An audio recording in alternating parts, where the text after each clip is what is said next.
Salvatore Castiglione. Merci Madame la Présidente. Permettez-moi de vous faire une présentation des budgets en deux temps. Dans un premier temps, sur la partie solidarité avec les territoires, puisque la majeure partie de mon budget est consacrée à l'aménagement du territoire et aux solidarités avec les territoires, et puis un second volet sur les relations internationales. Alors que faut-il retenir sur cette première partie? C'est qu'en investissement, il s'agit de plus de 53 360 000 euros de crédits de paiement qui ont été fléchés, sachant que pour mémoire, des autorisations de programmes pluriannuels ont été adoptées sur la période 2019-2021 pour la mise en œuvre du budget d'aménagement du territoire. Et en fonctionnement, il s'agit de 11 100 000 euros d'autorisation d'engagement et 10 140 000 euros de crédits de paiement.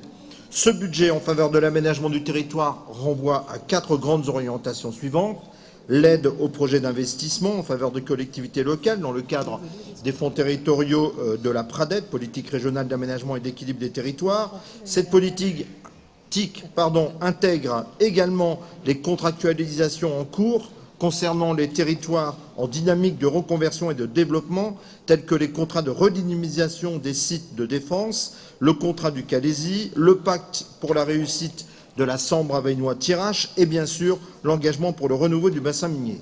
Depuis 2016, ce sont 277 projets territoriaux structurants qui ont ainsi été soutenus par la région dans les différents EPCI, ce qui correspond à un volume cumulé d'investissements et de travaux d'un peu plus de 800 millions d'euros dans nos territoires, ayant un impact direct ou induit sur l'emploi, notamment dans les secteurs d'activité du bâtiment et des travaux publics.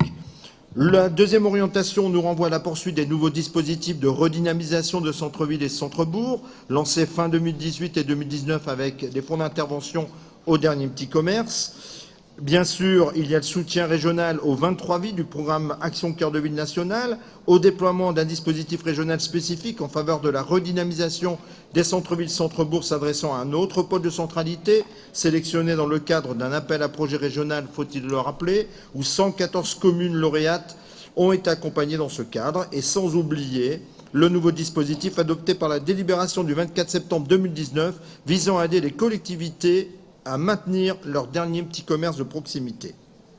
Le budget aménagement du territoire, c'est aussi le soutien à l'ingénierie territoriale qui concerne le financement et le cofinancement de postes d'animation, d'accompagnement, d'études stratégiques pour la mise en œuvre de la PRADET, mais aussi d'appui à l'accompagnement des communes lauréates en fonction de leurs besoins pour la mise en œuvre des dispositifs sur la redynamisation des centralités. C'est aussi le soutien des structures locales comme la mission bassin minier ou Relance ou encore l'ingénierie leader au sens des GAL qui contribue aux dynamiques de territoire et à l'émergence de ces projets. Enfin, la mise en œuvre de la compétence régionale avec la politique des parcs naturels régionaux. Le territoire des Hauts-de-France, vous le savez, réunit 5 parcs naturels, 2 dans le Nord, 1 dans l'Oise et 1 nouveau dans le parc naturel régional dans la Somme. Concernant la mise en œuvre de ces politiques régionales, je tiens tout particulièrement à saluer en tout cas mes collègues conseillers régionaux mobilisés lors des différentes conférences territoriales, ambassadeurs et vrais relais des territoires à mes côtés et remercier une fois encore le travail accompli par les services, en particulier la direction de l'aménagement des territoires ainsi que les directions opérationnelles concernées.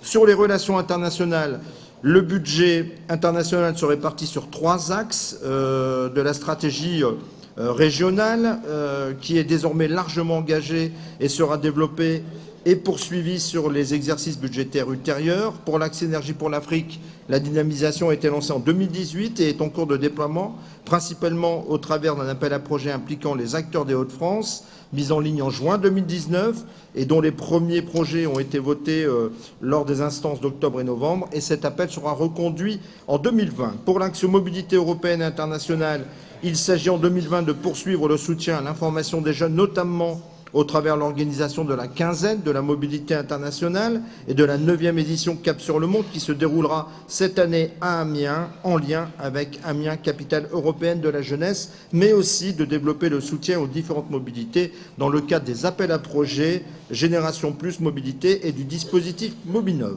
Enfin, concernant l'axe diplomatie économique, ce volet repose sur des partenariats initiés ou renouvelés en 2018 et 2019 avec la région du Zhejiang en Chine, de Marrakech-Lafi au Maroc, de la Rhénanie-Nord-Westphalie et de la Thuringe en Allemagne et de la Silésie en Pologne.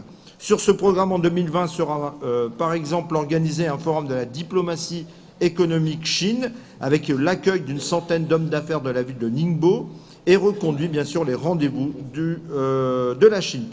Cet axe porte également sur les actions menées au titre du Brexit, engagées depuis 2017 et qui seront poursuivies en 2020.